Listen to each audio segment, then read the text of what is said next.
वंचित बहुजन आघाड़ी के एक और वफद ने जिला इंतजामिया से मिलकर एक मेमोरेंडम के जरिए नांदेड़ में 1000 बिस्तरों पर मुश्तमिल जंबो हॉस्पिटल कायम करने का मुतालबा किया है। मेमोरेंडम में इस बात का खास तौर पर जिक्र किया गया है कि नांदेड़ में कोरोना मुतासिरीन की तादाद में दिन ब दिन गैर मामूली इजाफा होता जा रहा है। रोजाना औसतन 300 से 350 मुतासिरीन का इजाफा हो रहा है। नांदेड़ के सरकारी अस्पताल में 400 बेड की ही सहूलत मौजूद है। इन हालात में कोरोना मुतासिरीन को इलाज के लिए अस्पताल लाने पर बेड का नज्म नहीं हो पा रहा है। मजबूरन लोगों को निजी अस्पतालों का रुख करना पड़ रहा है और निजी अस्पतालों में भी बेड की कमी के अलावा महंगे इलाज की वजह से लोगों को मुश्किलात पेश आ रही है और बहुत से मरीज वक्त पर इलाज नहीं होने से अपनी जान गंवा रहे हैं। ऐसे में इन तमाम मसाइल को हल करने के लिए नांदेड़ में फौरी 1000 बेड पर मुश्तमिल एक जंबो अस्पताल का कायम करना जरूरी हो गया है। इसके लिए किसी भी बड़े इदारे की इमारत कोविड अस्पताल के तौर पर इस्तेमाल करते हुए 1000 बेड पर मुश्तमिल जंबो हॉस्पिटल कायम किया जाए और इस अस्पताल में तमाम तिब्बी सहूलियात मुहैया किए जाएं।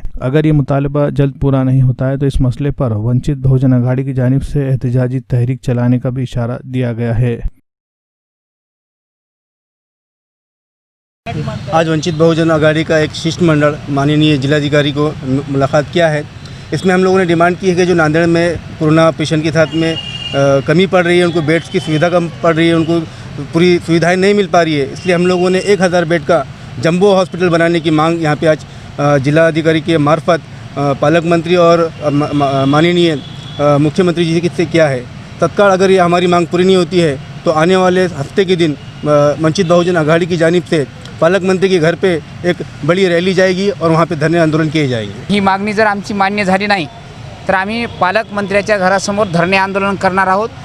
आपण जो प्रश्न विचारलात की पालकमंत्र्याच्या घरापुढेच धरणे आंदोलन का करणार आहोत, कारण जेव्हा नांदेड जिल्ह्यामध्ये पंचायत समितीची निवडणूक असेल, जिल्हा परिषदेची निवडणूक असेल, नगरपालिकेची निवडणूक असेल, प्रत्येक निवडणुकीमध्ये या जिल्ह्याचे पालकमंत्री अशोक चव्हाण त्या गावामध्ये जातात, त्या मतदारसंघामध्ये जातात, त्या वार्डामध्ये जातात आणि सांगतात की या उमेदवाराकडे बघून मतदान करू नका, माझ्याकडे बघून मतदान करा।